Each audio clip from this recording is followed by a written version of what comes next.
स्वयं श्री राम जी हैं जो सगुण मार्ग के सबसे बड़े देव, मर्यादा पुरुषोत्तम कहलाते। अवतारों में जितने भी अवतार गिने जाते हैं उनमें हमारी सनातन संस्कृति में दो के लिए कहा जाता है, जग में सुंदर है दो नाम, चाहे कृष्ण कहो या राम, बोलो राम राम राम, बोलो श्याम श्याम श्याम। और अवतारों का उतना ज्यादा प्रचलन नहीं है, इन दो का प्रचलन है।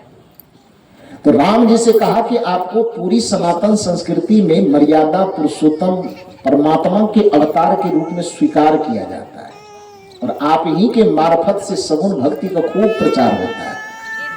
और सगुण भक्ति की परंपरा में यह माना जाता है कि भक्त भक्ति करते करते करते करते जब अंतिम में भगवान का दर्शन पा जाए, यानी भगवान के रूप का साक्षात्कार कर ले, तो ये मान लेना चाहिए कि भक्ति पूरी हो गई। सगुण मार्ग यहीं तक रूप तक रोक देता है। लेकिन सदगुरु कबीर साहब की जो साधना पद्धति कहती यहाँ मत रुको, यहाँ पूर्ण विराम मत लगाओ। रूप की भक्ति, रूप के दर्शन तक अल्प विराम भले लगेगा, लेकिन पूर्ण विराम कहाँ लगेगा? जहां पर स्वरूप की अनुभूति हो। तो राम जी को सामने पा करके मैया सबरी को लगा कि सगुण भक्ति में पंडित पंडित बहुत लोग व्याख्यान देने वाले होते हैं, और यहाँ सगुण मार्ग के सबसे बड़े देव खड़े हैं, तो सीधा सवाल डायरेक्ट इन्हीं से कर लिया जाए, इन्हीं से समाधान निकाल लिया जाए। तो मैया सबरी ने पूछा कि नवधा भक्ति का जो आपने प्रसंग सुनाया, प्रभु आप तो यह क्लियर कर दीजिए कि जितने भक्ति का वर्णन आपने किया, गुरु के शरण में रहने से मेरे अंदर वो भक्ति अभी तक झलक रही है कि नहीं झलक रही है? रामचरितमानस पढ़िएगा, श्री राम जी ने कहा कि सकल प्रकार भगति दृढ़ तूरी। हे सबरी, एक दो की बात मैं नहीं कर रहा हूं, जितने प्रकार की भक्ति का वर्णन मैं अपने मुख से किया हूं, वो भले तू कभी मंदिर नहीं गई है, भले तू कभी टीका नहीं लगाई है, भले ही तू कभी घंटा नहीं बजाई है, भले ही कभी तू आरती पूजा पाठ नहीं की है, लेकिन संत के शरण में रहकर, गुरु के शरण में रह करके जो सुसाधना भक्ति की है मैया सबरी, उस संत की भक्ति करने से सकल प्रकार भक्ति दृढ़ तोड़े। मैंने जितने प्रकार के भक्ति का वर्णन किया, वो सारे के सारे भक्ति तू संत की भक्ति करने के कारण पहले से पा गई, अलग से लेने करने की जरूरत नहीं। पहला सवाल। दूसरा सवाल मैया सबरी ने किया कि आपने कह दिया कि सकल प्रकार भक्ति दृढ़ तोड़े, अर्थात मंदिर न जाने के बाद भी, घंटा न बजाने के बाद भी, दिया अगरबत्ती न जलाने के बाद भी मेरे अंदर आपने उस सभी भक्ति को देखा जिसका वर्णन आपने किया। तो एक समाधान तो हो गया। दूसरा सवाल मेरा यह है कि सगुण मार्ग के जितने उपासक हैं वह यह कहते हैं कि भक्ति करते करते भगवान का रूप यदि सामने में प्रकट हो जाए तो समझ लेना चाहिए भक्ति पूरी हो गई। उस धारणा के अनुसार मैंने जीवन भर जितनी भक्ति की, उसके परिणाम में आप मेरे आमने सामने आकर के खड़े हो गए। प्रत्यक्ष आपका मैं दर्शन कर रही हूं, आपके रूप का दर्शन मुझे हो रहा है। तो अब यह भी बता दीजिए कि इतने मात्र हो जाने से मेरी भक्ति पूरी हो गई कि नहीं हुई? बात समझ में आई? प्रश्न समझ में आ रहा है कि आपका रूप मेरे सामने में आ गया और सगुण मार्ग इस रूप तक ही ले जाकर के छोड़ देता है। तो मेरा सवाल आपसे है कि आप स्वयं ही सामने में खड़े हैं, तो दूसरे से मैं प्रश्न क्यों करूं? आप ही बताइए कि आप मेरे सामने में खड़े हैं, रूप मेरे सामने में प्रकट हो गया, अब मेरी भक्ति पूरी हुई कि नहीं हुई? आपको क्या लगता है? राम जी कहेंगे कि पूरी हो गई?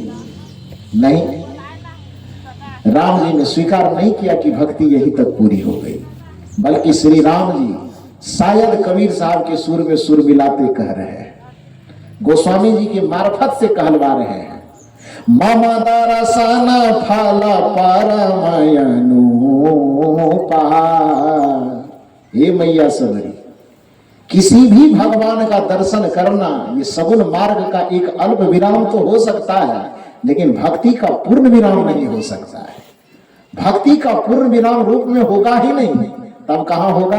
तो मम दर्शन फल परमयनुपा जीव पाव निज सहज स्वरूपा।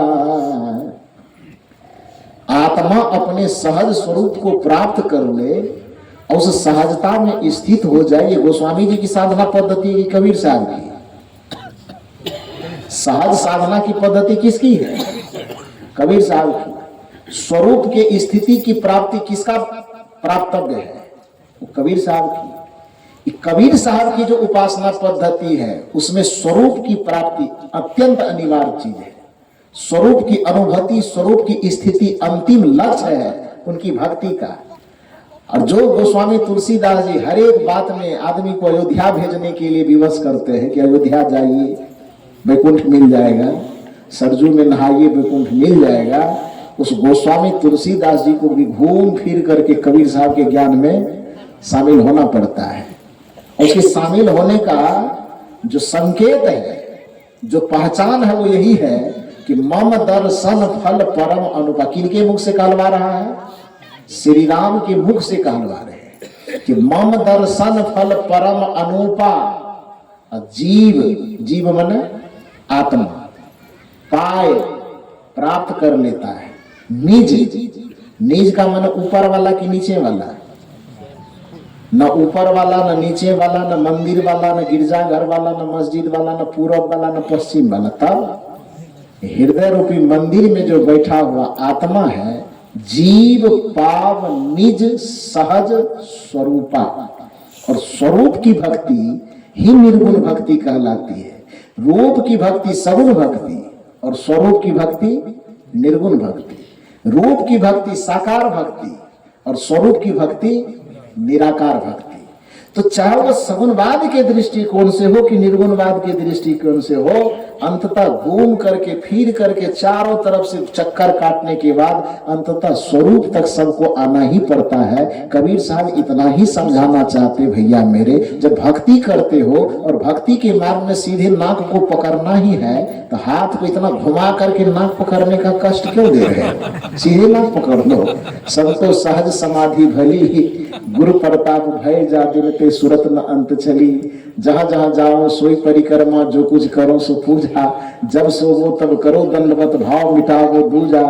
आंख न मूंदो कान न रूंधो, काया कष्ट न डारो। खुले नैन हंसी हंसी पहचानो, सुंदर रूप निहारो। शब्द निरंतर मनवा राता, मलिन वासना त्यागी। उठत बैठत कबहू न छूटे, ऐसी तारी लागी। कहाही कबीर सहज यह रहनी, सो परगट करी गाई। असुख दुख से एक परे परम पद, सो पद है सुखदाई। और वह पद जो है वह रूप का पद नहीं है, वह पद जो है वह स्वरूप का पद है। तो कहने का अभिप्राय यह है कि भक्ति के क्षेत्र में लगने वाले व्यक्ति को रूप तक ही चिपकना नहीं चाहिए। चाहे वह राम का रूप हो, कृष्ण का रूप हो, शिव का रूप हो, ब्रह्म का रूप हो, किसी का भी रूप हो, अंततः किसी के भी रूप से प्रेरणा लेकर, किसी के भी रूप से को माध्यम बनाकर अंततः भक्ति करते करते करते उसे अपने आत्मा के स्वरूप तक पहुंचना चाहिए। मूल रूप से जो बातें आपसे निवेदित की जा रही थी वह यह कि मनुष्य एक संवेदनशील प्राणी है, मनुष्य एक संस्कारों का समुच्चय है। यदि उस मनुष्य के अंदर से भक्ति का, ज्ञान का, वैराग्य का, सद्गुण का, सदाचार का, शील का संस्कार निकाल दिया जाए तो वह मनुष्य मनुष्य नहीं रह जाएगा, फिर वह मनुष्य जानवर और पशु से भी ज्यादा खतरनाक हो जाएगा। तो एक मनुष्य के अंदर मनुष्यता का विकास हो, एक इंसान के अंदर इंसानियत का विकास हो, एक मानव के अंदर मानवता का विकास हो, इसके लिए उसके अंदर के संस्कारों को घटने की तो बात छोड़ दीजिए, घटने पर तो फिर विनाश है।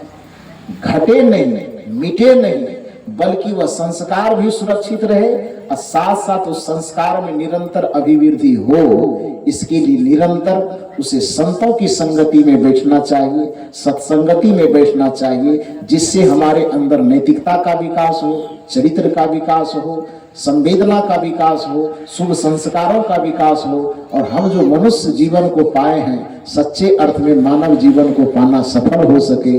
बस इतना ही निवेदन करके मंचासीन समस्त पूज्य संत गुरुजनों के चरणों में कोटि कोटि नमन वंदन करते हुए दर्शक दीर्घा में विराजमान सभी देव एवं देवियों के हृदय में स्थित उस परम रमैया राम परमात्मा को सादर प्रणाम करते हुए मैं अपनी वाणी को विराम देता हूँ।